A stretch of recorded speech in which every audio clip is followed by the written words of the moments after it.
Okay, this is the podcast for genetic disorders. The first one that you need to know and just fill out your chart is sickle cell anemia. It is a blood disorder. It's where the red blood cells, which is abbreviated RBCs, they get a different shape. They're sickle shaped. And so because of that shape, they're not very efficient at transporting oxygen throughout the body.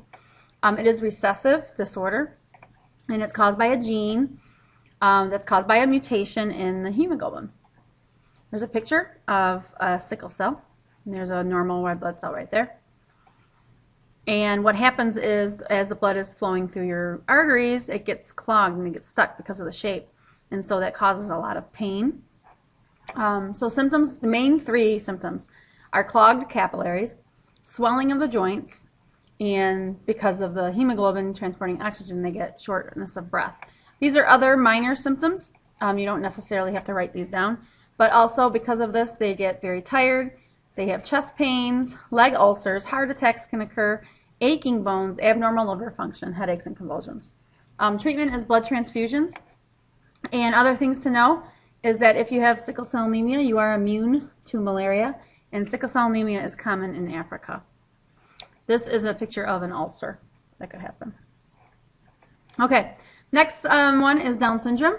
This is a chromosome disorder. It occurs on chromosome number 21, and actually you get an extra 21st chromosome. It's a mistake in meiosis. It's caused by non-disjunction, which is the failure of the chromosomes to split in anaphase. It's also called trisomy 21, which is 3 copies of chromosome number 21. Normally you can tell if someone has Down syndrome. They have more of a flattened nose and face, upward slanting eyes. They have more creases in their palms, and there's a big space between their 2 toes right here. Symptoms are severe mental retardation. Their IQ is 25 to 50. An average IQ is about 100. Abnormal physical features, which is what I just described, and they do have heart defects. Also, they're short, they have enlarged tongue, weak muscles, and a flat nose. There is no treatment for Down syndrome. And if you have Down syndrome, you're more at risk for leukemia, which is cancer of the white blood cells, and Alzheimer's. And there's some pictures of kids that have Down syndrome. All right, next one is hemophilia, and we learned this one when we did our genetic disorders. This is called the bleeder's disease. They cannot clot their blood normally. It is sex-linked recessive, and so they just continuously bleed. And so when they get a paper cut or some type of minor cut, it's kind of a big deal because they can't stop bleeding. So symptoms are abnormal bleeding, spontaneous bleeding, chronic arthritis. They also can get hemorrhaging in their brain, nauseated, unequal pupil size, and slurred speech. Treatment is blood transfusions or injections, and from our pedigree section we do know that it runs in the European royalty. There's a picture of what can happen if the bleeding is internal, and there is the European pedigree that we looked at before, where Queen Victoria is a carrier of hemophilia. All right, next one is PKU. PKU stands for phenylketonuria. It is an enzyme disorder, which means they are missing the enzyme to break down a specific amino acid in protein. So they can't eat that amino acid or they have major problems. It is a recessive disorder. A lot of them do fundraising because it's very expensive. The treatment is very expensive. Symptoms are that the amino acid, this is the one that's causing the problems, phenylalanine, it accumulates in the brain. And so when it accumulates, it causes brain damage and mental retardation. The treatment is to not eat the protein that has that amino acid in it. So they have to go on a low protein diet. And they do test all newborns for it by pricking their heel. So if you're on this low protein diet, they do make phenyl-free foods. That's the best choice, but it's very expensive. Otherwise, you should be eating close to the bullseye. Fruits, vegetables, juices, and low-protein breads and pastas, and you should be staying away from the blue and the light blue. So normal food that you would eat right here, they are not allowed to eat. Next one is Turner syndrome. Turner syndrome is when they are missing a sex chromosome. Only girls get Turner syndrome. So instead of their karyotype being XX, their karyotype is XO, because they might be missing that entire X or just maybe a piece of it. Okay, and this lady here has Turner syndrome. You cannot tell, except if she was standing up, you might notice that she is shorter. They're very short girls. They cannot produce children. They're infertile, and they have an abnormal puberty. Other minor symptoms, they have heart problems, puffy hands and feet, a lot of neck skin, like folding on their neck, hearing problems, and eating and weight problems. Their treatment is to take hormones, and there is nothing in your box for the other. Here's a karyotype with a girl who has Turner syndrome. And if you look at her sex chromosomes right here, there is nothing there where there should be. Cystic fibrosis is a pancreas disorder. It is recessive, and they know that it is on chromosome 7. It's where the gene is. If you have cystic fibrosis, you have excess mucus in your lungs, pancreas, and reproductive system. And because of this extra mucus in your body, it can get infected easily, so they get bronchitis and pneumonia over and over again. They miss a lot of school, and they have extremely salty sweats. Treatment is sodium supplements because they're losing all that salt in their sweat. They need to take sodium supplements, and they should be on a low-fat, high-protein diet. And obviously for the pneumonia and bronchitis, they need to be on antibiotics. Without treatment, they could die from this. Klinefelter's is the opposite of Turner syndrome. It is a chromosome disorder that occurs in males. So in males, they're supposed to be XY, and instead they have an extra chromosome. So their karyotype is called XXY. These guys are very tall. They have small testes, which produce little or no sperm, and they actually have breasts. They also reduce body hair and osteoporosis. Their treatment is also hormone injections. And sometimes when they look at their cells through a microscope at like a doctor's office or whatever, they are mistaken for females because they'll see the XX before they see the other Y. So here's the karyotype of what Klinefelter's would look like, and here's their sex chromosomes, and you can see here's their X, here's their Y, but oh, there's another X there. Next one is albinism. It's a disorder where there's no melanin produced. It is a recessive disorder. Here is a girl that is an albino. Symptoms are white skin, white or red eyes, and white hair all over their body. Treatment is that when they're outside, they should be wearing sunglasses. They should be wearing sunscreen at all times. Keep covered up. Be very careful when they're in the sun. It also can occur in animals. As you can see, there's an albino tiger, lion, and deer. Breast cancer. It is an enlarged mass of the cells in the breast tissue. It is a dominant trait, and it is on chromosome 17. Symptoms are you get lumps in your breasts. Treatment, they can either do chemotherapy, radiation, or they can remove the breast.